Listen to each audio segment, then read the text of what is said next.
folks, welcome back to the Morocco channel. This is Talented Morocco Worldwide with your host, Hurricane Age. New day, new show, new guest, great topic we're going to talk about.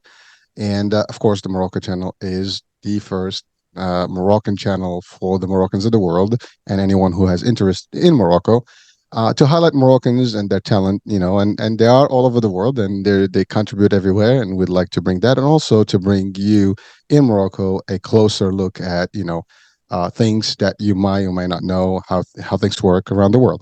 Also, this is an English version only kind of channel primarily. I mean, we might have some people and we'll translate, but this is predominantly to introduce English as a language of media in Morocco, and it's live literally from the area of New York City, Jersey, so the metropolitan area of New York. So again, from the source of a secondary source of English, if you want to call it that way. Anyways, without any further ado, I have with me Touria Ettamri, and Touria, she is a Moroccan and American, and she's been in the States for a period of time. And we're going to talk about her story and what she does. And she's going to bring us some real nuggets and insights about her industry. And I do have some background in her industry, so we're going to have a nice talk about it. But anyway, so Touria, welcome to our show today. Thank you. I appreciate it. I'm happy to be here. Well, listen, you and I, we met at an event and we've connected, and I feel that your talent is definitely needs to be highlighted, and definitely so you have a lot of stuff to share with people in general, but specifically our Moroccan, I guess compadres, our Yes. Moroccans of the world. And you have also been in the States for a period of time, and as always, I always ask like to get us started with your story, how you got to the States, and how that transition was, and what advice can we give people who have an intention to potentially come to the States or anywhere around the world. And then we'll go into your current occupation and how that whole world works. Yes. All yours, Tori. All right. So I actually came here May 2001. It was shortly before 9/11. So it was Tough I, time. I got to experience the before and after America. But when I had just finished my second year of college, when I got accepted to Metro State in Colorado. So I came straight to Colorado, started studying there. It wasn't an easy adjustment. Thankfully, I did have some family friends that lived there, hence why I chose Colorado, who were able to help me integrate a little bit, find connections, and so forth. So I think that's very important for us to go where there is somebody that could give us some direction. And kind of facilitate the connection. I think, and I'll talk about this while I'm talking about myself, just because I see this every day in my line of business. I think it's very important for Moroccans that are coming to secure lodging and secure connections before coming, and not just think that they're going to be able to make it right off the bat, especially with all the challenges. Regardless, I started at Metro State, and then from there to UCD. I worked at a restaurant while doing all of this. I worked the evening shift, so it was very challenging. But we made it work. I found a girl that was also here by herself, so we connected. We lived together, and then I just found a wonderful community in Colorado, Syrian and Turkish community that literally took me like I was their own. They treated me like a daughter, like a sister. And I think that the challenge was huge, but that made my life easier, just knowing that I have a community to back me up. Unfortunately, there wasn't a big Moroccan community in Colorado when I came. There were a few, which, did everything they could to help each other. But the community was really, really small, so it wasn't much, to rely on. And then in 2012, I met my now husband and moved to New Jersey, and I made a life here. After college, I worked at I worked in sales, in credit card processing. I mainly had, I think it was fortunate for me that I was able to speak French and Arabic. So I took hold of the Canada market um, in my company. It was a huge market in there. So they really needed somebody that I think the Arabic helped as well because a lot of the vendors and a lot of the merchants over there spoke Arabic. So for me, it was just seamless. I was able to take that entire market and then they added the East Coast to it. So I became the VP of sales for Eastern US and Canada. And at some point it was all of Canada and Eastern US. So it was a huge opportunity for me. And I think the language skills is what opened it up. Obviously, you have to have the people skills, you have to have the sales endurance and know-how, but I think the language is what really did it for me. I did that for quite a bit until I came here to New Jersey. I continued that for a little bit, but then having kids, it's, you just have to choose your priorities as a woman.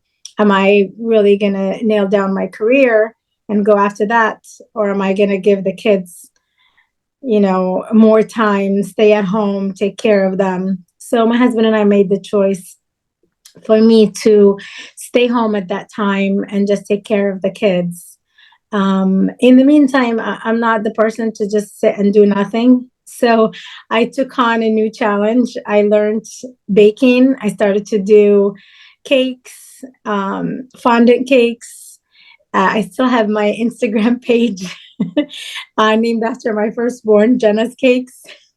So it was a really good thing to do while I'm sitting at home watching kids. It just gave me an outlet to be artistic, to be creative, to bring in some money. I started with making small smash cakes to making 5-tier, 6-tier, 7-tier wedding cakes that demanded a lot of time, a lot of work, and cost a lot of money. So I think I just made the best out of it at the time, just getting my me time doing creative things. After that, I opened a restaurant. In the meantime, I started to do real estate on the commercial side for the franchisors, just helping finding locations, negotiating with landlords, etc. And that's just really what caught me into real estate. I opened the restaurant at the wrong time. It was COVID. It was we opened in October. COVID hit in March, so it was very challenging. Not to give that experience up for anything because I learned so much. It was costly, it was challenging, but the knowledge that you gain from going through that process is immense. So I don't regret it at all. We continued on through, I think August 2021 is when we closed, and that's when I think January 2021 is when I really laser focused on real estate and started to take in residential as well.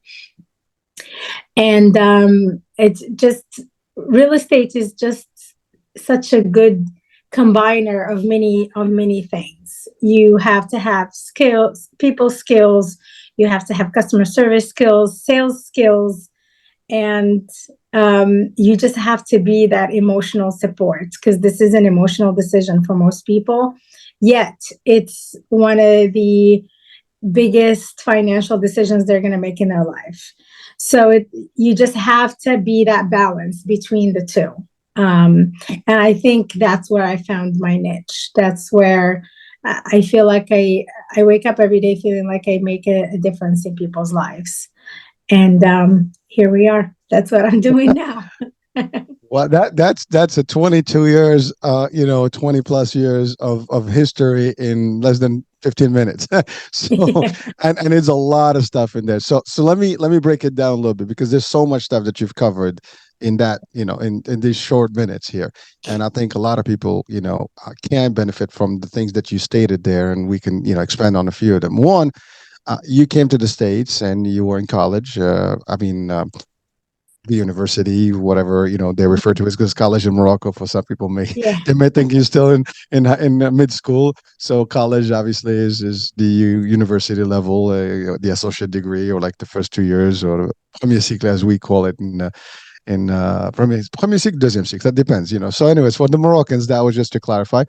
But for anybody else, we know what college is, but here's the thing. So that was a transition, right? You went from Moroccan Yeah. education into the States. Now the good news is you came into an education system, so that was a great thing, because you did talk about when people come in here, they have to have I guess plans to know where they're going, to have some get some host family or some friends somewhere where they don't have to struggle that first transition. And in your case, I mean, you come to college. I mean, same thing with me. I came in to work in Disney, so I had all that stuff pre-done for me in a way. A Mhm. lot easier, but not everybody has it that easy. And even for you, when you go to college, you have to, it's not like, it's a job where they're going to set you up. You got to figure these things on your own. So a Right. lot of people need to understand, if you're planning, if you're not coming in, even sometimes when you come with a job, you might get a job, but they don't give you everything else. Now, again, very few opportunities give you the lodging and the transportation to get in and stuff, and give you that first start. But it changes from one person. A lot of people come to the States through lottery, and that still Yeah. exists every year. You can actually, anyone from Morocco, you can apply still. Morocco is one of the countries that are benefiting from the DV lottery annually, and so Mhm. you can do that. But if you did that, you have to plan correctly. So let's make sure we have that, in play. Now, unfortunately, you came in probably one of the worst historic moments of the states. Probably one of the biggest tragedies since Pearl Harbor, which was 9/11. And again, being of Arabic, Islamic, faith, that's always a challenge. And again, for people that are new to the states, from Morocco, from anywhere in the world, they might not feel the same brunt that we had then. Although today, I mean, there's some stuff that's going on around the world that you can still feel some animosity, and some Yeah. things that can, depend because of your name, because of, where you belong and your heritage and these things. So without going political, but it is almost happening again now, but it's a Yeah. little different angle, because it's not really, it's just a partial, event, if you want to call it, where people are still being Correct. you know, in between decisions on where the likes, are going to be, whether they like one party versus the other. So it's happening. And I'm referring to what's going on in the Middle East right now. But Yeah. but in 9/11, it was just a big blunt, tragedy that everybody, kind of suffered from.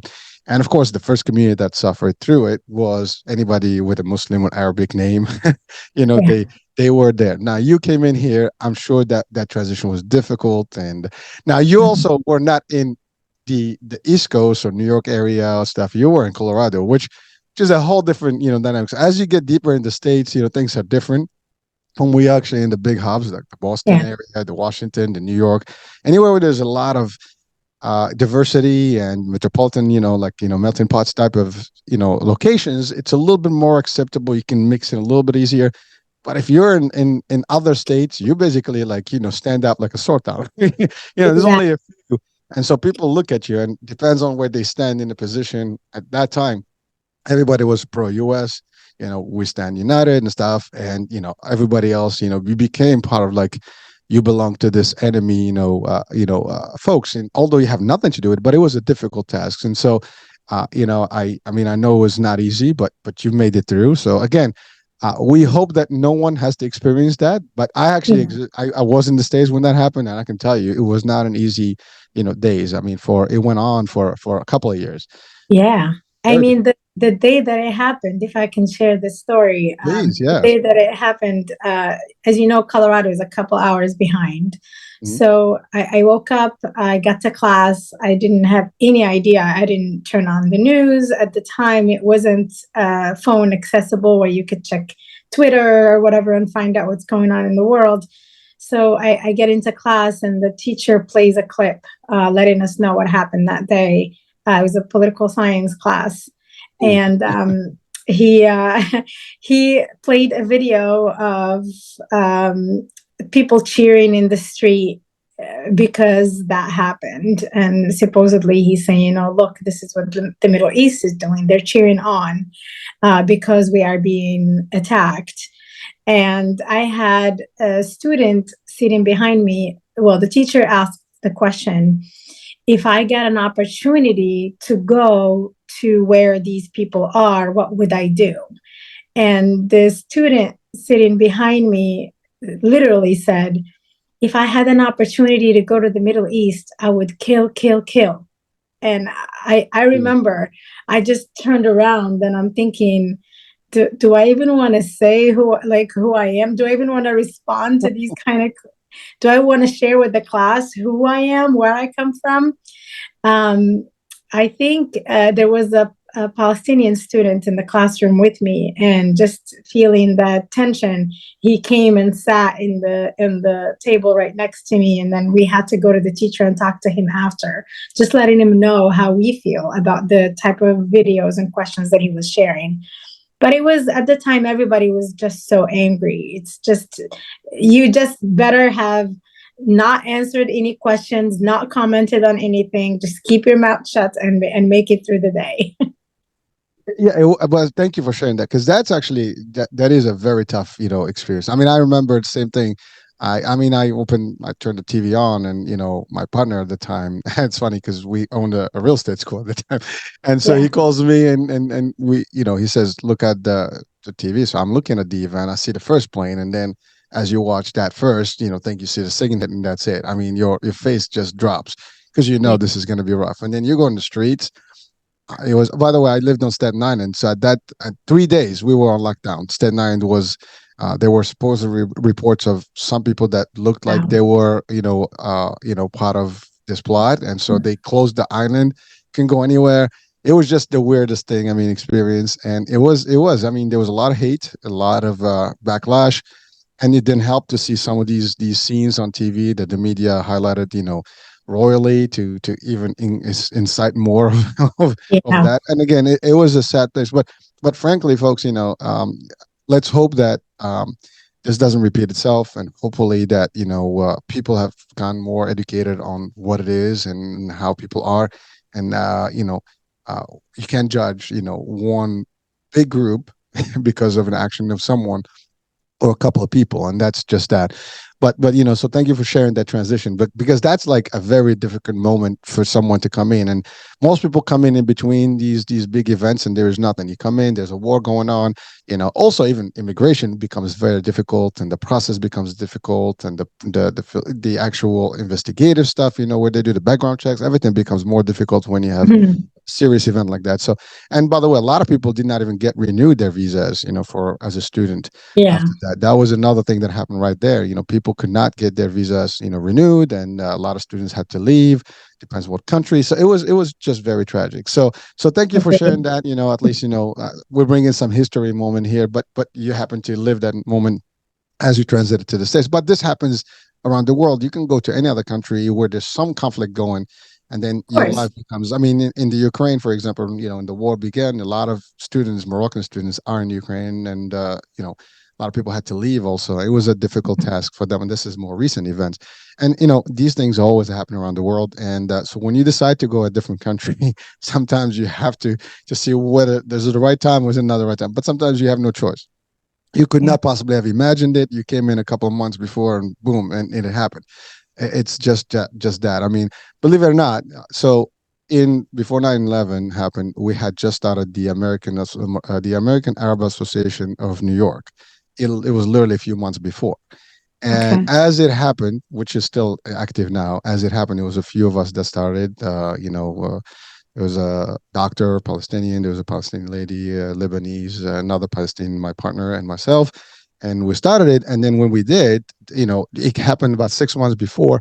So we were literally participating in a lot of the mitigation and things like that, working with Mhm. NYPD at the time with the elected officials, doing visuals, doing stuff to try to, educate and get people more like tighter. But it was a very difficult time, and I can tell you, a lot of people got together to make it, to try to make it as, but it was really lingering. So, anyways, that's not what we're here today about. But so now it's not, no, now you lived in Colorado, as you said, the Yeah, community was very limited. So that's the other thing. Being in an area where there is no community, sometimes is for you, sometimes is against you. It makes it a lot easier to transit into a community, but that can make you also lazy.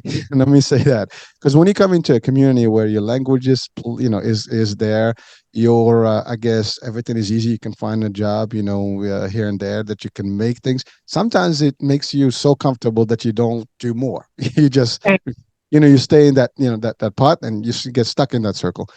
In your case, you finished your school and you got a career path, which by the way, I mean, credit card companies are huge. They're still hard. They will always be.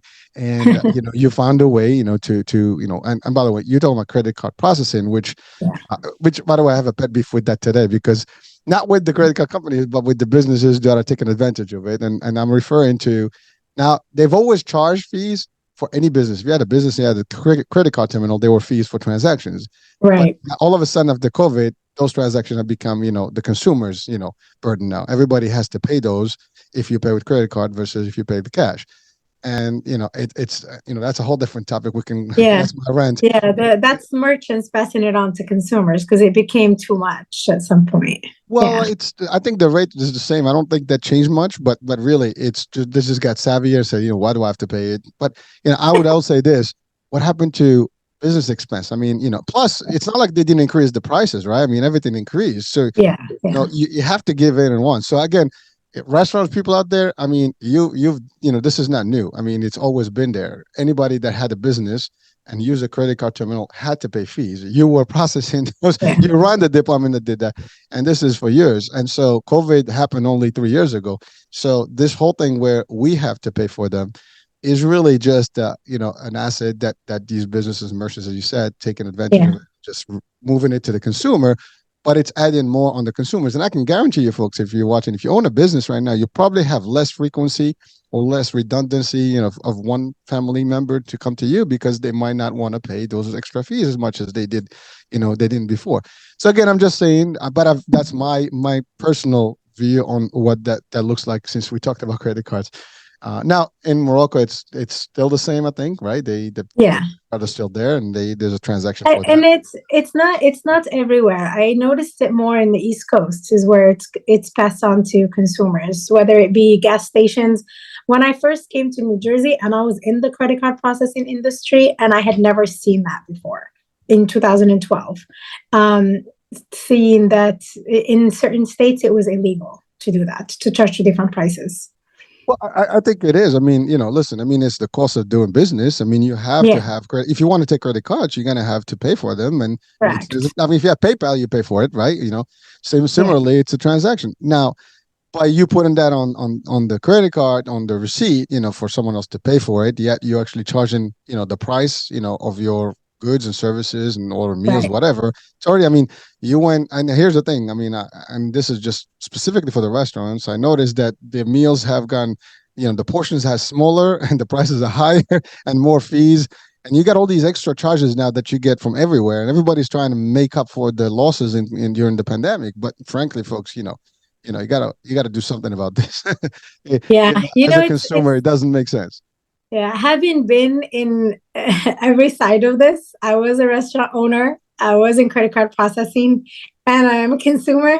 I can tell you that it just from every side that you look at it, you can find justification. Of course, I The get it. Yeah, the cost of doing business for restaurants, especially. I mean, I'm not talking about the other businesses, but restaurants, especially, is immense from labor to cost of goods to it has become unbearable. And I think at some point restaurants are going to be just a commodity at some point because it just seems like it's not sustainable. It's not going to be sustainable in the future at all.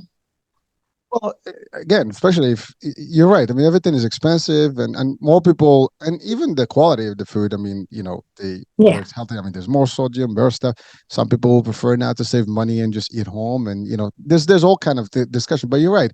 It is a difficult business. Yeah. There's no doubt. I mean, we love our restaurants overall. I mean, we do get enjoy, a little meal with the family. You want to get out. You're tired sometimes from eating home, so it has a flavor. It makes sense. But you're right. If the cost is, and everything is about cost, and you have the best experience because you were literally as a consumer, you own the restaurant, and you were on the credit card, so you know it from different angles. And Yeah, and you said it perfectly. yeah, I mean, it's funny because you had some clients that would say, or some customers that would say, do you guys use plastic stuff? Because I won't support a restaurant. They use plastic stuff. But they don't understand that switching completely to recyclables is very expensive. Just the price of straws is going to go from 5 cents a straw to maybe about 18 cents a straw. Just a simple thing that, and here are consumers that are now environmentally friendly, which I do support wholeheartedly, but they are going to penalize a restaurant for something, but then they don't want to contribute to the cost of that thing. So it just becomes kind of like a two-sided thing, which, it's very Sure. interesting. Well, thank you for our Moroccan audiences. Just to be clear, because I'm not sure how close are we in Morocco compared to the States when it comes to this eco-friendly kind of things. I mean, here there's like paper straws. Although there have been studies to show that these are not as the safest as they thought. We have the paper bags, we have the different things. So there's this whole thing where you want to be eco-friendly kind of restaurants where you don't use bad things or use recyclable stuff that is natural ingredients or whatever, not made from natural products or recyclable products, so this way you can save the planet kind of concept, which what we do want to save our planet. We live in here, it's our home. But so just to clarify for our Moroccans, I mean, if because we still use, I tell you one thing, in Morocco I've seen this, they give you coffee cups on these what do you call them, the rest areas in a plastic cup. I mean, I've never seen coffee in a plastic cup, but I've seen Yeah. it in some of those areas, which is, I was like, what? Why would you give a plastic cup for a hot drink? I mean, the plastic will just melt to the top, and it did. So stuff like that. I mean, again, for our people in charge, if they're listening to this show, maybe you want to take a look at that. I mean, there are cups specifically for coffee that, and again, I think it's that what you just said, it's the cost. Yeah. Everybody is worried about the cost. Everybody wants to cut a cost because they expected to get more if they did that. But there is a balance that you have to find. I mean, you're right. If there is a cost that goes up if you do the right stuff, and sometimes if the quality, I mean, there's always that balance between quality and quantity, between the Mhm. price and the quality. Do I sacrifice one versus the other? Which one? But sometimes Correct. you can find a good medium, play where you can actually do them both. Right prices, right stuff, depends on what you deliver, what your service is. But sometimes 1 cent or 2 cent, can make a difference. But really, that's not a lot to put into the consumer. But again, that's the thing. It's subjective because it can go from a couple cents to a few dollars, and then that adds up. Yeah. Again, but so now that takes me to your experience about starting a business because there. So you have a dual experience in life. And the reason I want to say this is because you work in the corporate and you went up the ladder, and actually that's banking and finances and credit card processing. It touches on a lot of money, and there's Mhm. money to be made there. So and also it's the corporate ladder. So we'd like you to share with us that experience. How was it? How easy was it for you to actually climb the ladder? Especially, we hear the stories about women versus men in terms of the corporate. So maybe you can share that with our audiences. And then the other one is then you went to in an entrepreneurial space where you wanted to be your own boss and run your own stuff. And I mean, we're going to talk about the timing and that, but let's share about that for people that are coming, or people around the world that decide to go into the corporate. From your experience, how that experience was, and then if they decide to become entrepreneurs, what would you tell them to do or not to do? As your experience personally. So, from a corporate perspective and climbing the ladder, I think hard work and dedication is the key.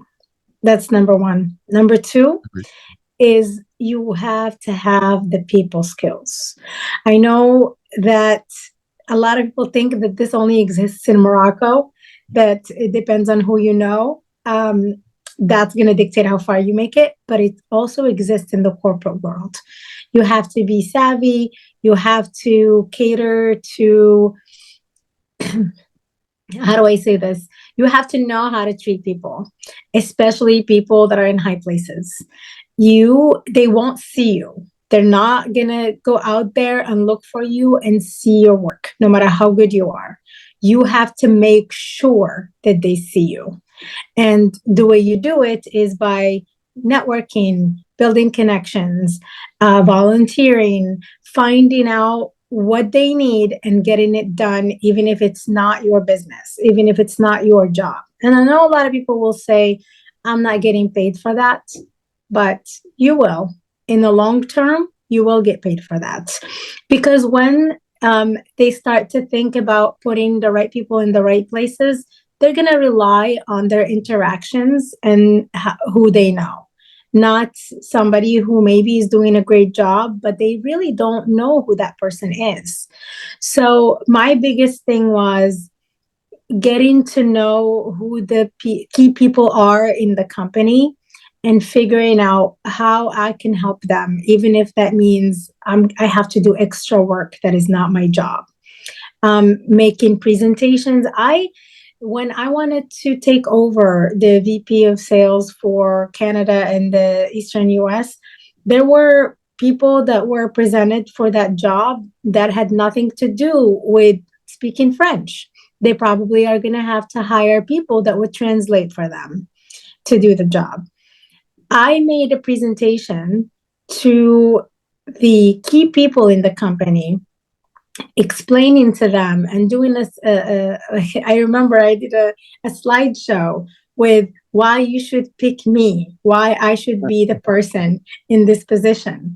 And in every slideshow, I kept reintroducing that I speak the language, I know the business, and you're pretty much just going to hire somebody that's going to hire me to do the job. So eliminate that middleman between me and you.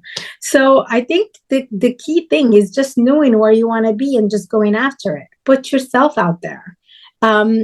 Make cakes for the boss's daughter's birthday. That's okay. As a woman, I can do that. Maybe a man would feel awkward doing something like that, but utilize your gender in the things that you do best. When there is a company party, volunteer to make a side dish that everybody will enjoy, because then everybody's going to ask who made this, and then they're going to know who that person is, start a conversation with you, and then know who you really are and what you can bring to the company. So I really did use every aspect of it to be able to get to where I need to get.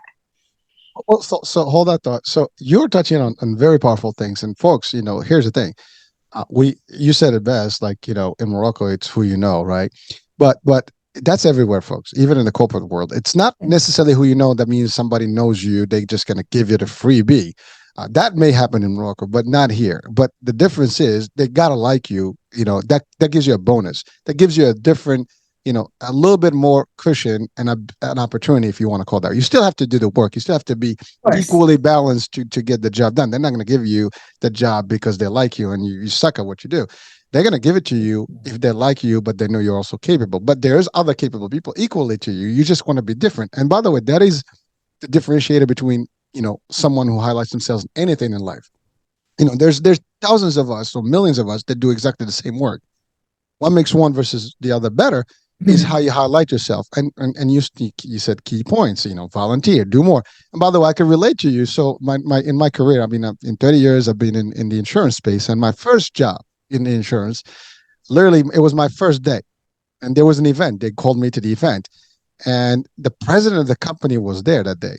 And I got lucky because she happened to be working in Morocco for years back. She was volunteering, in a particular program in Morocco. So she kind of related to. She loved the Moroccan culture, but she didn't know I was Moroccan at the time. So I was just actually working, and I was like, this is my first, and that's always me. When I was in Disney, I was really happening, right, and making things happen. And same concept. So I'm walking the crowds, talking to people, engaging and stuff. She noticed that, and that's her job. Like, she was a very active CEO, so she was really looking at who are the and the company at the time was we were like small company, and then we grew obviously over the years. But in that moment, I got her to literally call upon me in less than a week. in a meeting, and she made mention of me because she noticed that. And then from that point on, she had me on her basically eyesight as I was Yeah. doing the work, and I was, and that, you said something also powerful. We have an advantage, folks. If you're Moroccans of the world, well, we have a lucky streak, which is we all kind of speak multiple languages. And I have to tell you exactly what happened to you, Touria. It happened to me. The reason I was hired is because I spoke Arabic and Spanish. I was able to be hired for this particular role. The languages were the reason I was in. The Yeah. languages were the reason you were given that role. And so it makes sense. A lot of us in Morocco now, the reason we're doing this show in English is not our priority languages in the country. And so therefore we created this opportunity so people can start getting more accustomed to it. Shows in English, and we're going to do a lot more programming to just bring this to the youth, and so the next generation can be comfortable with English and English, Moroccans, and English in general as a communication skills, language across the world. But I can tell you that's exactly what happened. Eventually, they needed a retention team, so they needed someone that was multiple, languages. They Mhm. gave me the role, and then from there, I grew up. And same thing like you, I was doing a lot more. I worked more hours. I spent more time. And by the way, in Morocco, we probably call this kiss ass, and I'm sorry about Yeah. the French here, but it's not kiss ass. That's your career path you work in. You're not asking for freebies, but you have to highlight yourself. I can give you an example. Right. I was one of 10 people that did exactly the same job that were there in a community. So I was in a community that was predominantly Spanish. Everybody around me that was working there was Latino, and therefore they had better chances in the hospital systems that we were working in. And in order for me to make a difference, I had to do more than them. I had to put more hours. Mhm. I had to literally do a lot more, action, and be doing different things from them and legitimate legal things. So, an example, they all have cousins working in that hospital that I was working at. And this was in Brooklyn. And so I had to find new allies within the hospital. I had to find new clinics and areas where I can do stuff. I had to do more. So they used to come in at night between 9 to 5. I used to come from between 7 to 7. I worked 3 more hours, 4 hours a day extra just to make, my numbers higher. So eventually in sales, you can show yourself in the ranking. So, but that's what you did, Turia. You made yourself available. You made yourself very visible to the powers that be. And by the way, there's nothing wrong with that. People Yeah. like, again, as a leader, you as a VP, me as also being in a VP role, we look for those identifiers for key people in the team. Who are your players? Like, again, if you play football, soccer, whatever, you scout those people. You got to scout the best players, right? You're not going to scout, you're not going to take everybody that you watch. I mean, we have that in college football here and even in Moroccan football, right? So you got these Yeah. coaches, they go and they check the players. There's everybody plays football and soccer in Morocco, right? But everybody gets selected for the national team. Same concept. You want to pick the best of the best. But the best of the best have to be doing something better. I mean, I was watching a movie, it just came out, Gran Turismo. It's an actual. Okay. Well, if you watch this movie, I'm going to be using it for training purposes and leadership and skill sets and teamwork and all the stuff because there's got a lot of stuff in it. But if you look at that, there's thousands of people and you got to have to pick some of the best. But those best have to show themselves as Right. better than most of the others. And that's all there is. Some people say, well, I don't want to do that. Well, then you're going to stay where you are. So if you Yeah. really want to make a difference, you're going to be the difference. You got to be Yeah. that one. And I think as Moroccans, we have a huge advantage. In addition to the language skills, we are all people. That's right. We like to interact. We like to cook. We like to gather and gather around Fun. meals. And I think we need to use that to our advantage. And just like you said, highlighting where we're from. And everybody's so curious these days and back then to know more about Morocco and about a different culture. And listen, this works in everybody's advantage. We work as ambassadors to our homeland. And at the same time, we use that to open a door with a lot of Americans because Americans are very open to other cultures. They want to learn. They want to know, how do you make this food? How does this? And I think that's a great conversation and relationship starter. I think food has played such a role in my life where literally all of the VPs that I was fortunate to have. The senior team was 80% women in the company that I was in. So it was just really fantastic to connect with all of these people and use my background, where I come from, as a key component in connecting with them. They were so fascinated by everything Moroccan, and I took joy and pride in showing them what that is. And at the same time, it put me on their roadmap when they're looking back to see who can do the job better.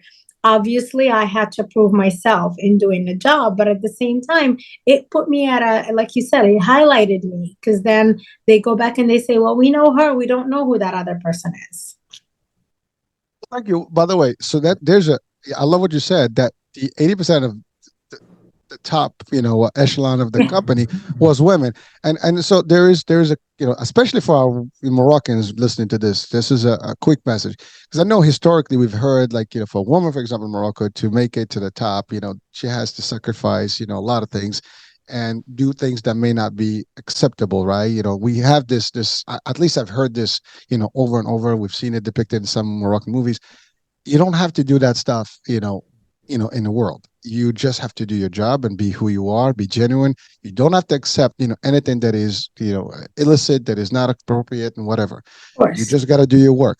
But I love what you said, because someone may listen. Well, you probably make it because there's a bunch of guys out there that like you and stuff. That's not the case here, folks. So let's understand. And actually, as I said, the CEO was a woman. I've reported to more women than men personally. Yeah. Okay, and I have no problem with that. They're just great, leaders, and if they're great leaders, that's what you want. And it's that chemistry, is that, it's not because they like me or because I was one versus the other. It's about the work you do and your personality. And I love what you said. We are people. We Yeah. love to socialize. I mean, you get into a bunch of Moroccans in a room and we have a party. I mean, that's just what it is, right? It always happens, and we have to help each other. We have to support each other, as opposed to hate each other or not support each other. I mean, the idea is that we can do more together. I love what you said also, Taria, about, yes, the American people are, open. They enjoy cultures. Even if they don't know, they're curious and they want to learn. Now, despite everything that we talked about, the tragedy of 9/11, things like that, they still are always open to listen. If you talk to Oh, them, yeah. they'll listen. They'll give you. Now, if they don't, that's okay. There's plenty, but that's not the overall, the majority. They're very Yeah. decent people who want to discover, who want to learn. They don't know. Agree. Sometimes it's just a big country and they get busy, and sometimes they don't know cultures. And when they meet a culture, they get really intrigued. And we can do that. And by the way, we have also another advantage. You talk to any American, say, we're the first nation that recognizes the United States of America. Oh, really? And you can start right there. I mean, you have something to work, for us here. But this is also across the globe, not, I mean, anywhere in the world. If you have Moroccans, I mean, listen, I can say we have some elements of the Moroccan, community around the world that may not give us the best picture, but we have the other majority of Moroccans that do give us the best picture in the world. I mean, look, we just had a great World Cup. Now we're going to host one. So our teams are doing a great, terrific job every day. They're conquering different sports and stuff. And we have this whole platform. The idea of the Morocco channel is to create an opportunity to highlight, talent around the world. And talent varies in scale, but we have a lot of people that are doing great things, around the world that nobody knows about. And I mean, yes, we have Moroccan televisions, but that's okay. They highlight the actual stars, the people that made it to the spotlight. But there's a lot of people that are not on the spotlight, but yet they're doing contributions around the world. And maybe we can give an opportunity for those folks to be there. But the idea is we have talent everywhere, we have abilities, and we can do and deliver. So Taria, now was thank you, by the way, about that whole thing about Yeah. the corporate piece, because that's important. But then now you decided and you to make a sacrifice. And let me say this, because as a mother, you have decisions to make about children. Now, some people say, well, did you succumb to your husband and he decided? Because, and again, I'm just addressing some of the Yeah. mentality that may be out there, like, watching the show, and they may say, like, well, yeah, you gave up your career because you wanted to follow a man or decision of man. It's not the case, folks. At least not in my world. Decisions are made together. My wife and I, we're a team. We do a lot of things together, and we do balance things. And yes, you made the choice to stay home for your kids, because I think that's an important piece. I personally believe that is a beautiful thing, and that sacrifice is not unnoticed and not bad, because your kids are going to have your attention and they're going to grow up in the proper way and they get the right foundation. And you did that as a collective decision. That's Yeah. actually a modern concept. that we think of, but it's been in existence forever. I mean, we can go back to the time of the Prophet ﷺ, and he, was the best lead of a family, head of household. He worked with his family; they worked as a unit and stuff like that. So we can't even deny that this is new, or it's a cultural thing. We have this all along. But you've done that opportunity where you created this particular environment where you stopped your career in a way because you wanted to do something that is noble and really which is taking care of your family. So again, can you share with us that with with our audiences, because for the women out there and the men out there, if this is a question mark that you might have, like, oh my god, do we go to career, how do I do it? I mean, there are choices to be made, right? You made the one that made sense for you and your family. So was Yeah. that a difficult choice, or was it an easy No, decision? actually, it wasn't. I think at the end of the day, you have to figure out where your priorities are. I think once you decide that you want to have a family, you want to raise a family, you want to have kids, you have to start prioritizing. And when my husband and I sat down and we talked about this, we realized our priority is going to be the kids. And for me to, and I'm not saying that this is wrong or judging anybody that does this, but for me to have a newborn in the daycare 9 hours a day, it just, I couldn't wrap my head around it. I was fortunate enough that my husband is able to be the support for our family financially, and that I'm able to do this, because let's recognize that not a lot of couples can do this. Maybe financially they're not able to. We were able to do it, alhamdulillah. We decided that I would do more in the household, giving up my career, because I am not the person that is bound to one career. I can find other things to do from home, and just having that ability, the decision was made that I would be the one to stay home to do this. So I don't think it was hard. I think once you think about the children and their future and how much you can contribute, especially in those first 5 years of their lives. We had two girls, Jannah and Sarah, and both of them, I didn't go back to work until, or started my restaurant until they were already in kindergarten, both. So, well, one was in kindergarten, the other one was in first grade. So it worked out. Um, I think you just have to sit down, talk, and figure out what your priorities are. It's going to make the decision easier once you figure that out. Thank you, because that, and by the way, you really summarize it well, because to your point, it's a sit down. You know, if one of the parties in the couple can sustain the financial burden, I mean, it's easier to do it that way. You have other skills that you were able to still run from home things and supplement, and you were able to make that decision based on financial sense, and also, like, the human part of it, because you wanted to raise your kids at least that's a period of where the kids needs their real upbringing correctly, because if not, they'll be in daycares and stuff.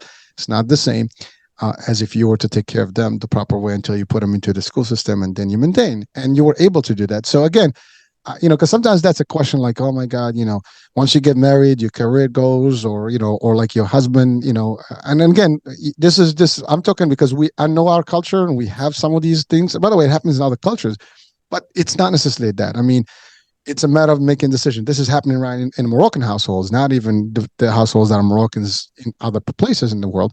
Even in Moroccan households, people are making those decisions to see. Now, the world is tougher. We talked about finances and expenses.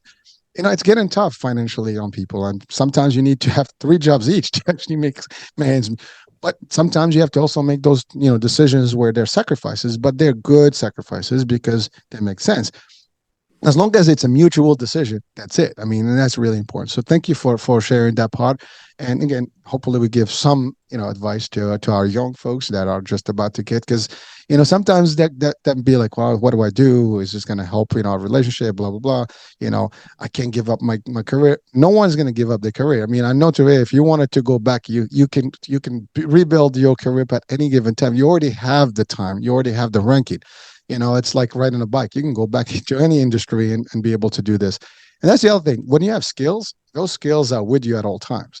Yeah. You can switch them. Like, again, I've done a lot of things similar. I mean, I've literally, you and I have similar paths in a way, because I've done exactly, I've leadership in sales and so on and so forth, and in different industry, but similarly, you're in real estate. I've been in real estate as well. So we, and decisions are always made about certain things that you have to do with your significant other, your spouse, and it's always an important piece. And your kids have to have some level. And again, if you want kids, now if you don't want kids, that's okay, because we hear Right. this a lot in our culture in the States, for example.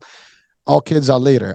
My career is everything right now, and some families, they don't have kids until they're like way older in their age. Now, that's a decision they make, but I can tell you, I've heard stories about like how it's not the same, at a later age. Well, as you get older, things are not the same. Your physical aspect is different. Your stamina is different. Kids need a lot of energy, and you're not going to have that energy.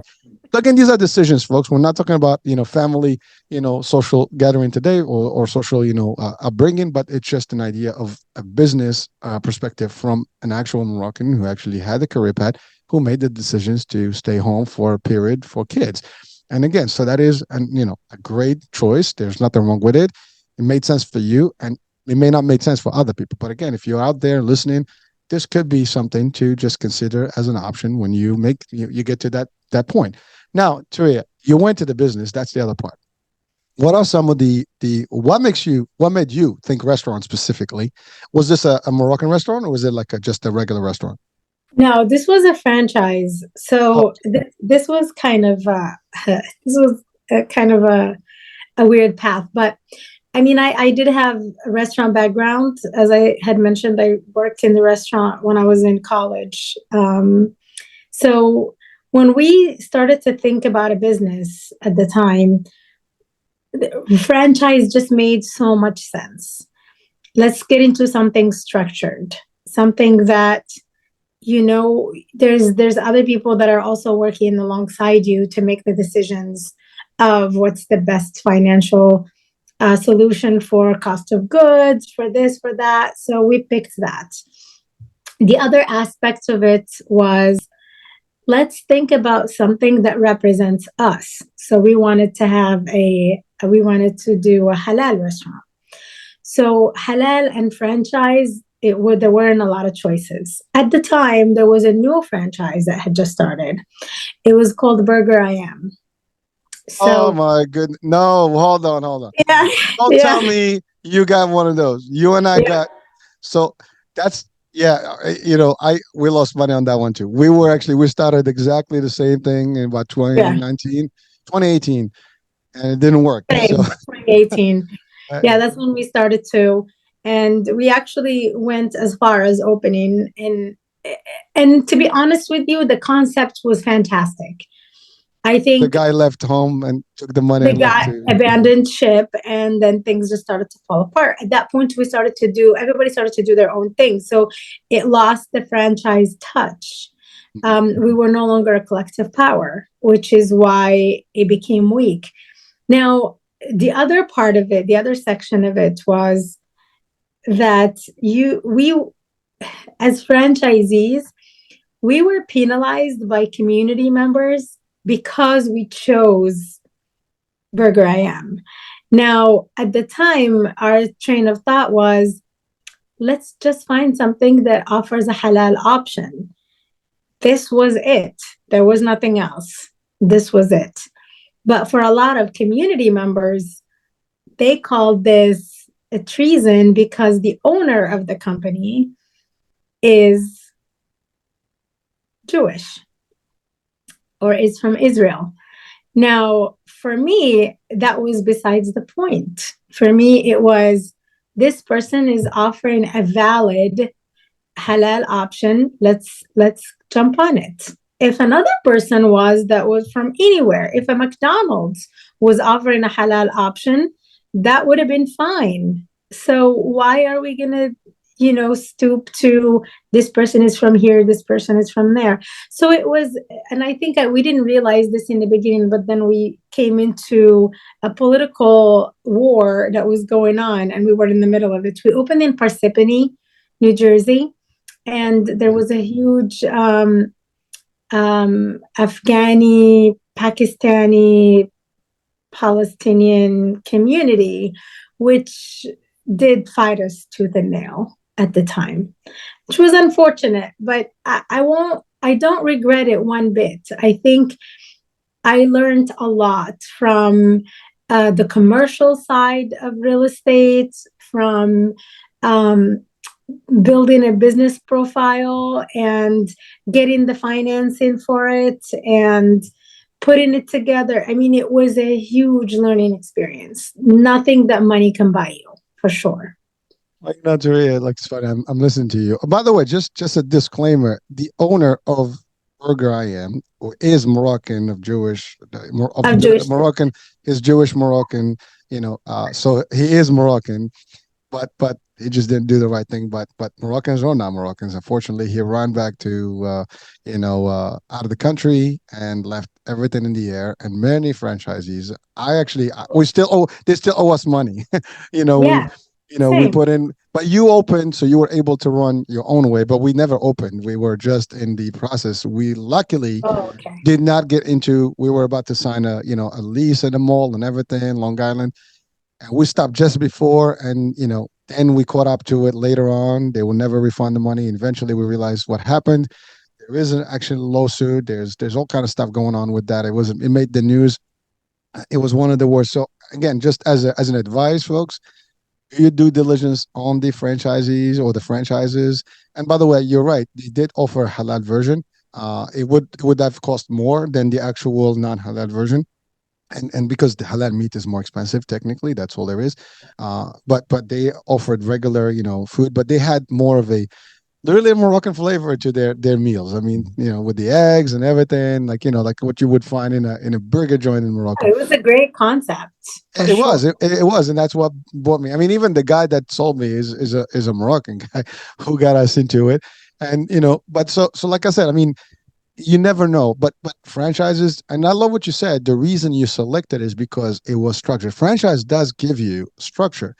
Now there are caveats on franchises, and I've actually explored others. We've had other opportunities to work with franchises in the fitness world, for example. I mean, you're locked into contracts, you're locked into the services, you're locked into what they give you. You cannot do your own thing. So it's very, you have to accept the franchise for what it is. And, it's a commitment. It does cost you not just to buy in the franchise, is also like the cost of whatever you build. Build You up. build up, yeah, the build up and everything is gonna be there. Now you already went like again, you probably got worse than we had it because you went all the way through, and then you face the reality that you're on your own. So that was another thing. I mean, I know there are a few more left. Actually, they still have them Yeah, out there, yeah. the ones that were And first. had it not been for COVID, we probably would still have been going. I mean, it wasn't bad. The business of it, the concept was really good. I think the biggest issue was COVID hit, cost of goods went really high, especially for halal meat. Um, we were one store, so we didn't have the collective power to be able to negotiate. So I think that's what mainly, was getting to us. I actually, believe it or not, I ended up selling the store to somebody else that opened. I don't know if you're familiar with Birdie's Hot Chicken. They're in Brooklyn. Yeah, so they ended up opening their store there. They used everything that we had and just kind of The name and changed the decoration and the name. But it went to a great operator. It's actually, he's doing really good right now. So well, I guess he didn't get into the political mess, right? And well, that's the other thing. Like, folks, yeah, again, unfortunately, politics do happen, and they do touch on business. So whatever business you're in, you have to sometimes to be careful on what damages can happen if yeah. there is a political, like that takes place, and it affects that. And whenever it goes with, all these religious things, you're gonna have some challenges, Yeah, and I unfortunately. think there's a distinction that we all have to make when we're using our boycotting power is who are we hurting? Are we hurting, in this case, they were hurting Muslim operators of Burger I Am because the other operators were fine. But the Muslim operators all had, because they thought we were all sending money to support, I don't know who, but literally we weren't even paying franchisee dues because the Burger I Am never collected any franchisee dues. They just were barely just helping their franchisees get by to stand up on their feet. We weren't even there yet. And that never even happened. So I think it's very important that we do our due diligence. And the franchise itself was based in California. They didn't have the money to be able to support anybody overseas. So it was just a political mess. I think it was more hurting the Muslim operators that were trying to do the right thing. I think I've watched something the other day that whatever that's going on now, there's boycotts left and right. And by the way, I am not against the idea of boycott. I mean, sometimes they have a mission and they do work, but you're right. It's the idea like who is being really primarily hurt. I mean, Mhm. because someone said that like if you boycott a company in Morocco, I mean the owner is Moroccan, you know, Yeah, but that's the thing. Now everyone that wants to invest in anything needs to know like is this going to be a something that we need to boycott in in the future or we'll have right. a I think that's a question that you have to do now. I mean, if you're thinking about building a business and especially if you're going to get a brand name that is worldwide, recognize it from now. Is this going to be a nuisance in the future or not? If you know that there's a potential, even a speck where there's going to be some boycott, maybe it's time to Anyway, decide, hey, stay away. Again, these are lessons learned. No one can prepare you for them. Luckily, you have two people that have experienced it. yeah, So we're sharing our own life stories here. Now, this happened. There was no conflict at the time. I mean, there's always an ongoing conflict, especially in this pattern. But in when we did it, there was nothing like live, heavy and stuff. Listen. I mean, my partner, my real business partner is Palestinian, and he I have to say, I'm going to give him credit. He told me do not do it because he did find out that the owner of Burger King did something similar overseas. But at the time, I was like, well, that was long years ago with a different brand. So we thought that this was in the US, we're protected. That's really right. where we've made it wrong. Because you think that you're going to have all the laws and stuff. And when we actually investigated and we got a lawyer and stuff, there's nothing we can do. No, I mean, even the FTC got involved, and even with everything that they've done, at the end of the day, they couldn't do anything. And I just heard a couple of days ago that they settled with Oren for like $1,000 or something like that. Seriously? Yeah. Uh, So well, I listen, owe them a phone call. I know the lady that's in charge. I owe her a phone call. But we had an attorney as operating franchisees. We had an attorney. We tried everything. There's just nothing we could do. I mean, we thought we were protected by we got an SBA loan. This was investigated and approved by the SBA. So if the FTC and the SBA let this slide, I mean, he pulled one over them too. They didn't know what they were getting into. And for all intents and purposes, I think he did mean for this to work. It just became too much at some point. It was oversold. It's just like a cryptocurrency that you oversell and then it crashes because everybody wants to cash in on it and then it just doesn't work. well, you're So right. You're right. You're right. Nothing is guaranteed. I mean, and that's the thing in business. You make decisions based on the information you have. The information usually is sellable and looks good, and you will take. And by the way, I can give you another example. I mean, my wife has been in the franchise world as well on the fitness side, and some of these franchises also collapse eventually based on yeah, a lot of things. Sometimes some of these, especially the new franchises, what they do is they build a concept, it works for a couple of years, they make it franchise. They get a lot of people that are interested because it kind of sells the idea of like, hey, this is a cookie cutter ready to go. Boom, you place, you go, you open the doors, you have, and we have the support. But then you find out it's not really what really was expected up front, and then you wind up struggling. I mean, a good example in her case, one of the franchisees that are similar, like because they used to have like a collective in Jersey, and one mhm. of the people lost all their money, and he actually died out of Wow. because they lost everything they had, and this person, I guess, that affected them physically, and eventually they collapsed. That gets to that point. So folks, again, this is a worldwide show. Doesn't Right. matter what business you're in, you got to do your due diligence. I mean, it's a hit and miss. If you start your own, it's still going to be a tough one. You get a Yeah. franchise, it's still. I mean, you get a franchise that's been like maybe for a few decades, you get lucky, but those are expensive. I mean, if you have, let's call it Dunkin' Donuts for example. Those are like everywhere in the states. I mean, Jersey, they're like every 3 blocks Yeah. you can find one. it costs a lot of money to get into them. But if you had them 20 years ago, and I remember in the 90s, you can get one for almost nothing. Now, at Yeah. the time, I was stupid. I didn't think about it. I should have done one of those then, and I'd be like, very rich at this point, but it didn't work. But you never know. See, again, that's the thing. Every single person, every one of you watching and listening, here in Morocco, somewhere in the world, you want to, bring an opportunity to the country. And that's the other thing. Even bringing something to the country, you don't know if it's going to work, is it not going to work? How is it going to work for you? Do you have the right potential? Do you have the right, I guess, power, to back you in Morocco, for example, to bring in, a franchise to Morocco is not just you. There's going to be some powerful people that need to be part of it, in terms of getting you in the process and the approvals and stuff, because that's how it works. You can't just bring in something to compete in the country without having someone that has some, real solid, and we've tried. It's not easy. So there's all that. So Trey, thank you for sharing this. And I didn't know about this. So it's funny that we both went into the same franchise at the same time. That's what are Yeah. the odds, right? But There so you so so now COVID happened. The business didn't work well. And by the way, even to your point, COVID happened, so it kind of killed a lot of the businesses. Especially if you were not strong enough, you wouldn't have resisted it. And so correct. that's done.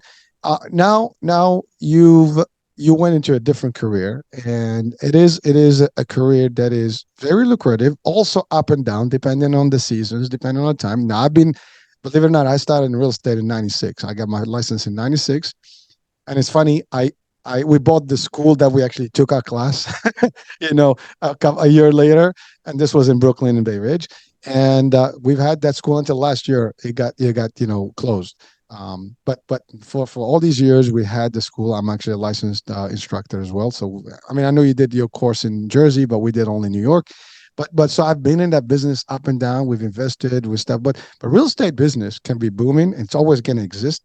You know, I love Right. what you said earlier. Is about this is probably one of the best investments and the most investment that people are going to make, and the biggest decision for a couple or a person to actually do, because it is not cheap. It's we talk about big money, and even Right. if the house is $50,000, it's still a big decision because this is your home.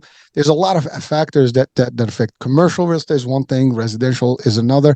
So Tariq, can you share with our audiences in Morocco? Now, here's the thing, by the way, just for the Moroccan audiences specifically, the real estate business in the States is very different from what it is in Morocco, and I'll tell you why. It's very regulated. You just cannot decide I'm going to be a real estate agent and just sit up in a garage and have a sign, and get people to sell. I mean, that's what happens in Morocco. I mean, it's very easy to actually become a realtor. Not in the States. You got to go through a course. You have to pass a school exam. You have to do a state license. Your fingerprints on there. I mean, it is a legitimate, product. There's real law. There's a whole law, in every state, and they vary by state. Some states have similar rules and laws. Some states are different. So just to give that disclaimer to people that are in Morocco, I'm not sure how it is in parts of the world, but I'm pretty sure in for example, Europe is going to be a similar concept. But in the States, it's not an easy. But once you're in it's got a lot of opportunities. Now, Yeah. you, Taria, you've done a little bit of the commercial first. Now, commercial is different. And then you have the residential. Can you share with us that whole experience and why real estate specifically for you? So for me, I'll start with this. Real estate for me is just combines everything for me. It has the sales part of it. It has the people interaction. It has the networking opportunity. It has the emotional support opportunity. It just combines everything that I love in a job or that I've ever loved in a job. It combines it in within it. Now, my experience has been very different depending on who I'm dealing with. So that really keeps it interesting. I deal with different communities. I deal with regular clients that are from the States. I deal with communities. I have a huge Egyptian community clientele. I've recently opened up more to the Moroccan community as well. Been taking on clients from the Moroccan community, and I love seeing that Moroccans are finally shaking off their rental shells and trying to get into the real estate market, which I think that that's going to make a huge difference for future generations of this community. I don't think we could emphasize enough that real estate is what builds generational wealth.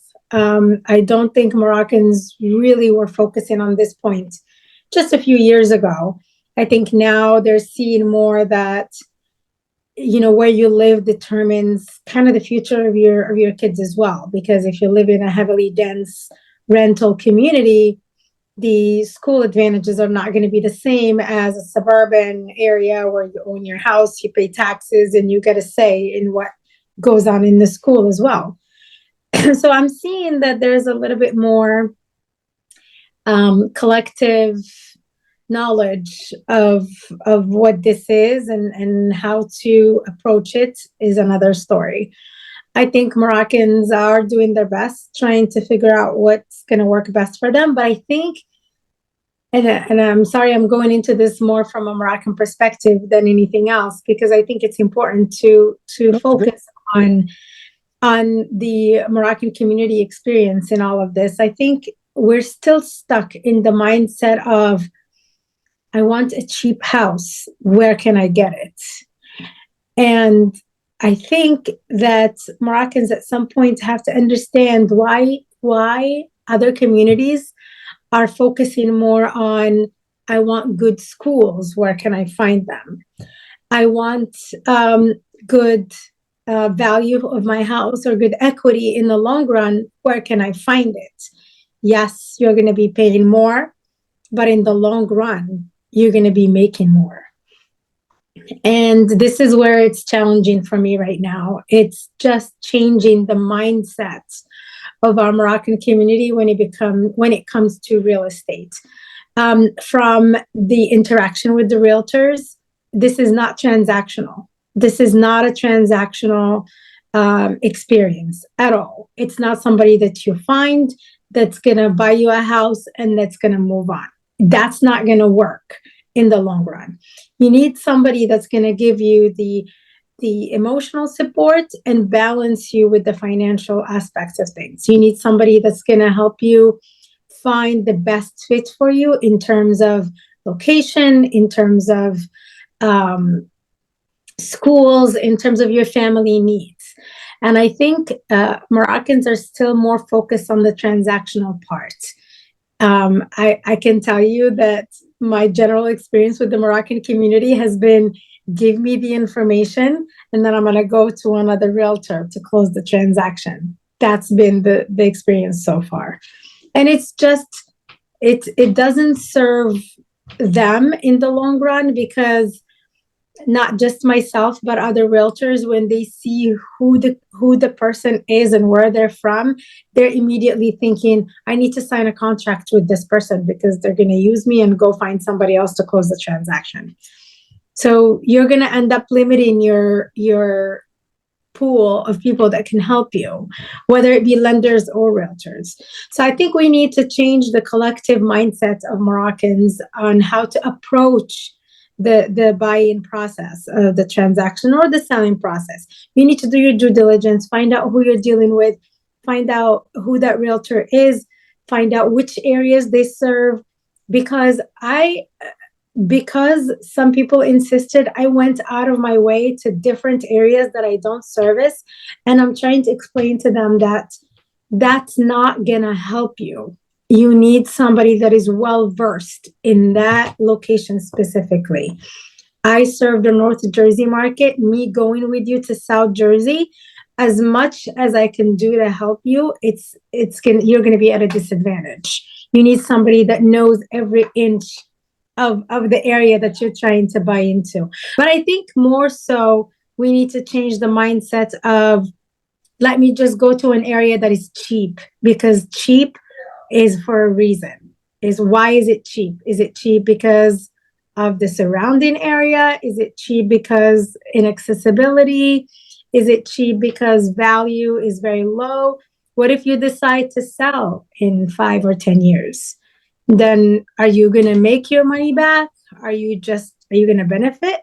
Do you just want to buy it today for 100,000 and sell it tomorrow for 80 because you have to? Or is it somewhere where you can build wealth for your kids, which is what we're seeing today? People that have inherited homes in the last 10 years are now banking, and that's how they're making their kids wealth for the future.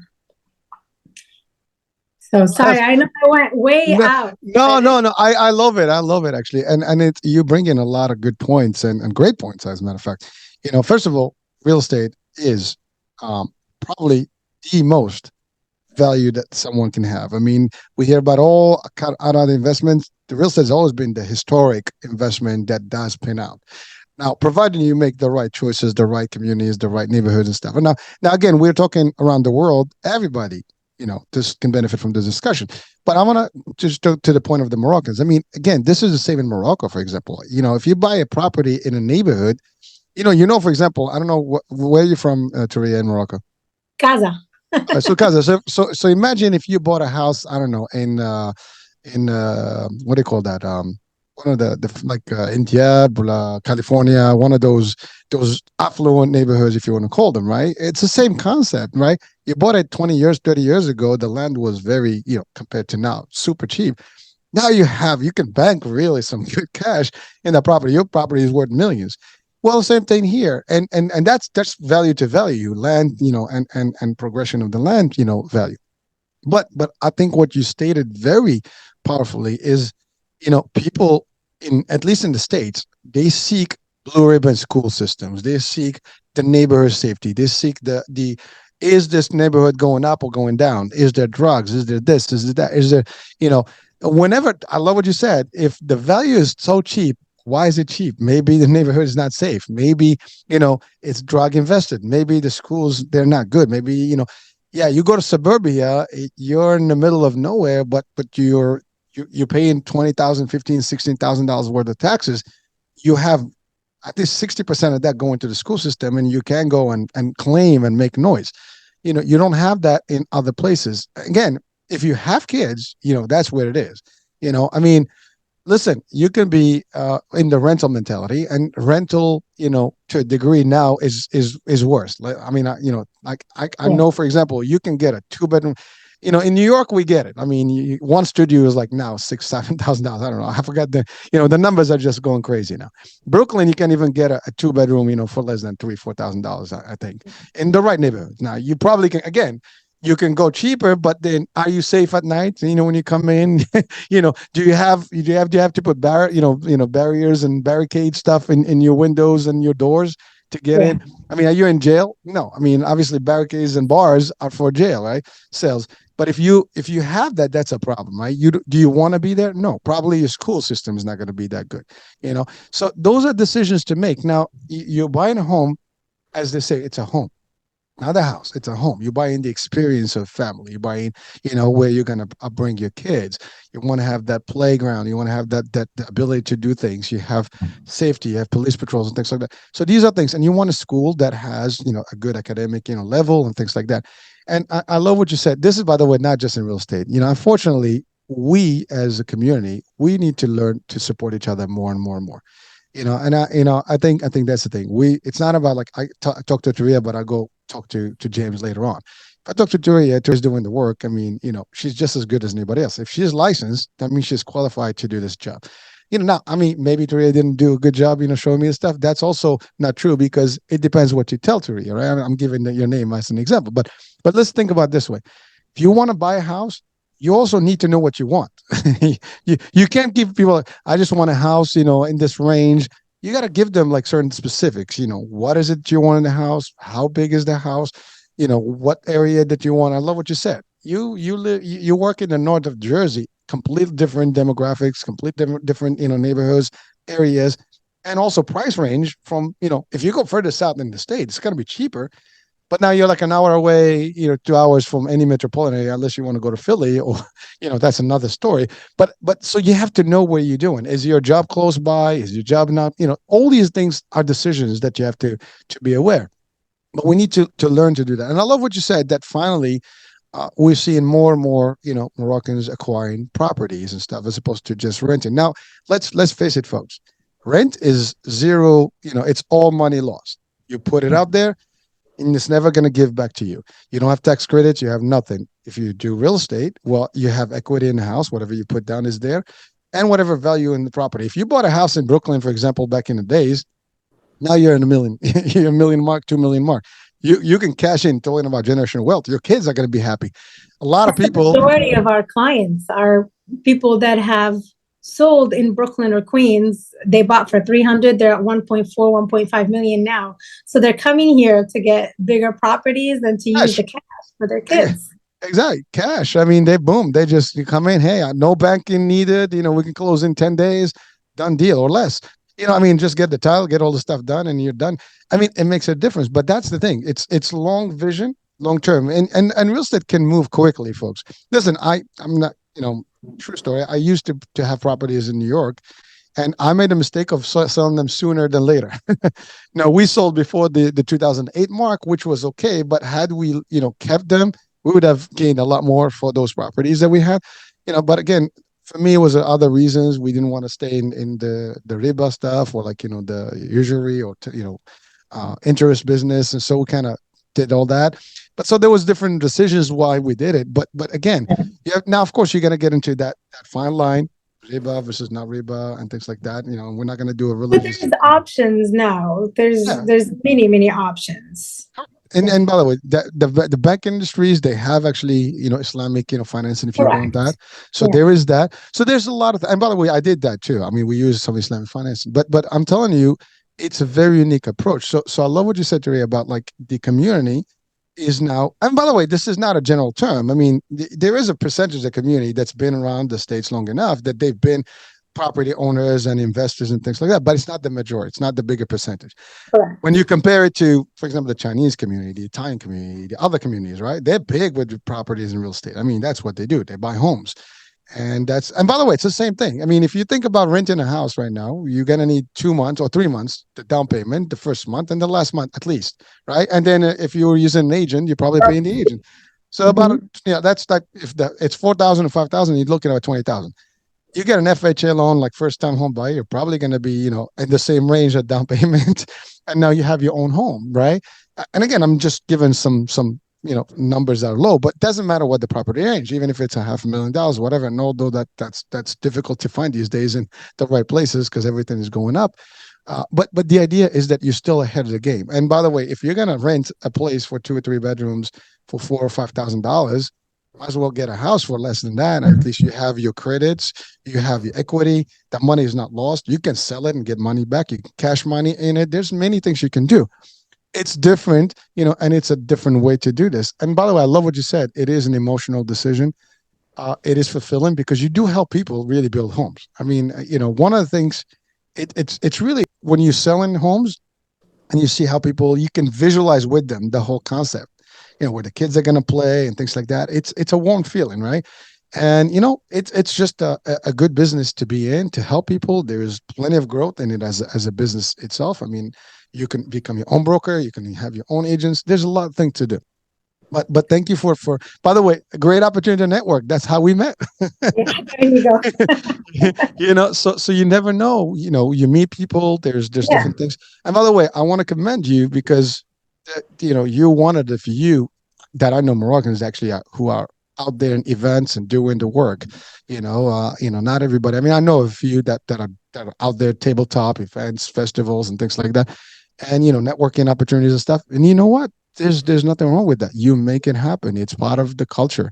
It's been happening and it's happening, and it makes and you can make good money. I mean, as a realtor, there's whether you're a seller agent or a buyer's agent, you're gonna make some percentage of the commissions of that, and the bigger the properties, the bigger the chunk is. Now, it has to be consistent, right? Touria, the business is not like hit and miss. You're gonna be like, you know, uh, at least I'm gonna ask you what is the name of the game for you? I mean, I have my own way of looking at it, but for you to our audiences, what would be the best way as a realtor to thrive? Well, I think, um, uh, see, I think it depends on the person because for me, I can't take on 10, 15 clients at a time and think to myself that I did right by those clients. So you could take 10, 15 clients at a time and just kind of juggle them around and be closing transactions, and that's fine. But for me, I like to focus on certain amount of clients that I can service properly. Because let's face it, every client thinks you're only working with them. They're going to expect you to show them houses every day. They're going to send you a property. Say, can I see this tonight? So it's just really, for me, I'm a mom. I have a family to take care of. So it's important for me to set the limits and just say, this is how much I can do every month. And that's that. But I mean, you can do whatever you want with the business. If you don't have a lot of obligations and you could potentially be out all day, every day, that's fine. But half of the time, half of the business is being out there, networking, highlighting yourself, like you said, putting yourself out there as the community expert on matters. Um, and this generally works with almost all communities. I will say the Moroccan community is a little bit of an exception, but with all communities, it's generally, if you're out in their site and you're out there putting yourself out there, you're going to get the reward. It's mainly a referral business. 90% of our business is referrals. You have somebody that bought a few years ago, and I'm already there now, where people that closed on their houses back in 2020 or 2021 are now selling because they see the potential in selling and just moving a little bit out of the area. So it's just a word of mouth and referral business. Again, sales is referral word, Yeah, and there's nothing better than word of mouth. And by the way, I love what you said. But here's the thing: you are an expert in this area. As a matter of fact, I mean, I've been in the States long enough. I've known a lot of people in the community, and and in the real estate world. I had a school for 20 plus years. We had thousands and thousands of realtors coming through our doors for their continuing education, and I have not met maybe one Moroccan, I think, in the whole time. And you are the second one that I think that I know of a realtor background that is actually active. I mean, I was in New York, now in Jersey. I mean, the only one I know. But that just right. shows that there's not a lot of us doing this. But for those that are doing it, I mean, they are the experts. They're doing the business. They're working with all other communities. We should take advantage of our, people that can help us get in. Right. Yeah, Taria's not going to lie to you. I mean, and this business is not about lying. It's about giving you the right value, the right stuff. As long as you ask for the right things and you give them the description of what you want, the Yeah. realtor can do that for you. And it's not about, by the way, do not want to see 10,000 houses. You want to be zoned in into like, what do you want? What exactly the neighborhoods, the price range. And then so the realtor can actually really hone in on those Help properties. you. Yeah, because Yeah. if you start, here's the thing, guys. It's like a meal. If you have 20,000, foods in front of you, you're gonna get lost. So what are you gonna eat? Mhm. You're probably gonna get We're full. all gonna get lost.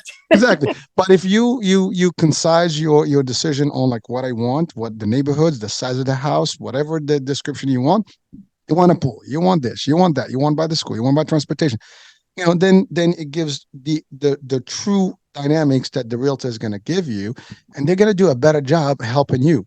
But if you every day like, oh well, how about if we can add something, or how if you keep doing this, and as you said, realtors also are busy people. They have other people. You're not the only one, and that's the other thing. And by the way, I think it's our culture. Once we hire someone, we think that person, we own them, Yeah. and they're basically ours, and a speed dial. It doesn't work that way, folks. I mean, yes, the customer relationship is always there. And remember something, there's different levels of real estate. Like you can be as I mentioned, seller's agent, which basically you represent the seller. The property is yours. You list that property, and you basically selling for someone their property and share in the market. And the other way is you are a buyers, you'll get hired by someone who's looking for a house, and then you are selling what's in the market. And that's another one to look at it. And that's actually another dynamic. Either one of those, it's a lot of work. You want to be showing homes, but you want to show the correct homes in the right time. Typically, showings are in the afternoons. People come from work; they want to do that. Weekends is busy. I know I take your time, and you gotta go. But so there's a lot of stuff there. So quickly, Touria, thank you first of all for sharing all that. Now, Of course. Thank how's you the for market? having No, no, how's the market right now? Before we It's we insane. Insane. Is it good? It's Is it bad? Can we it's can we? What advice I would you give people? see, here's the thing. The market today is still as competitive as it was in 2021 when the rates were really low. Surprisingly, even with the rates being high, we're still going 50, 60, 70,000 over asking just to get the property, waiving some part of appraisal, some part of inspection, just to get the deals through. I think the mentality of I want to get a good deal is not here. You have to leave that check to the door, because today, if you can get a property in your price range, if you're looking in the 500s, look at houses in the 450, because you're not going to get $500,000 house for 500,000. It's impossible. So the market is hot for sellers. It's still a seller's market. Buyers just have to, to be open-minded and to kind of be realistic with their budget and their expectations, because that's the biggest challenge right now. If you have a budget for a Mercedes, you're going to get a Mercedes. If you have a budget for, not to be disrespectful to Kias, but if you have a budget to a Kia, you cannot expect to buy a Mercedes. It's just not going to work. You have to be realistic with yourself, with your budget, and with your expectations. That's the biggest thing. Qualifications, have they been difficult now more than ever? Because no, it's fine. I think it's very realistic. Very, very realistic. I think banks are the same. They approve you based on your income, your credit score, the usual, right? Correct. Yes. I think the qualifications for lending are just as realistic as they've been the last few years. No changes there. And just a quick advice to our Moroccan community: if you are interested in purchasing, you want to prepare your credit, you want to prepare your finances to be at least, ready. Because again, you want to buy the house, you're going to have the tools. Because if you're not pre-qualified, or at least you're not ready to be pre-qualified, you're just going to struggle. And, you don't want to take, and a lot of realtors will not even make the attempt to take you around if you're not pre-qualified, because you're not going to get into the place. So what are some of the recommendations you want to tell people just to close this chapter as far as the real estate piece, or the pre-qualifying? So I think the biggest thing is planning ahead. If you are a business owner, you need at least 2 years worth of financials, of tax filing, to be able to buy a house. So if you are a contractor or a business owner, 1099, you start planning ahead, because the banks will not give you a loan if you don't have at least 2 years worth of history. If you are on a W-2, then just start watching your credit. Don't overextend it. Pay down your credit cards. Make sure you're at a good ratio. I think 30% is what most banks are going to be looking for. Income to debt ratio is very important. So familiarize yourself with these terms. Start doing some research. Don't apply for anything that you think you're not going to get, because those ding your credits and stay on for a little while. And then banks start to look at decline rates, and that's not going to help you. If you are doing mostly cash business, then talk to an accountant. You're going to have to start figuring out how to integrate that cash into your income. And I think this is the biggest challenge for most community members. It's a lot of people are cash earners, and it doesn't show on their income. And then when they go to buy, it becomes very challenging. So I think that's the biggest thing right now. That's a lot of advice, and again, I think you covered it all. So, well, listen, Touria, I know you have to go. It's busy season. There's a lot of work to be done, and you have to be out in the community. But it was a terrific time. Thank you so much for being with us. Thank you for having me. I really appreciate it. Thank you so much. True pleasure, and we've covered a lot. So thank you so much. And again, folks, I mean, you had Touria, a realtor. She's an expert in what she does. Plenty of opportunity there, plenty of learning from her. So to, connect with her, I'll have information. So if you're looking to purchase in Jersey, North Jersey specifically, we have someone that can help you. If you're in the world, in Morocco, whatever, and you're trying to come here and have an idea, maybe. But if not, you've learned quite a few things about Touria's life and how she became who she is today, and all the challenges and all the successes that she had. And hopefully you can learn from her lessons and our lessons and all our guests. So that being said, I'm American Age. Thank you for watching Talented Morocco Worldwide. We'll be talking soon. New day, new show, new guest. Bye for now. Thank you.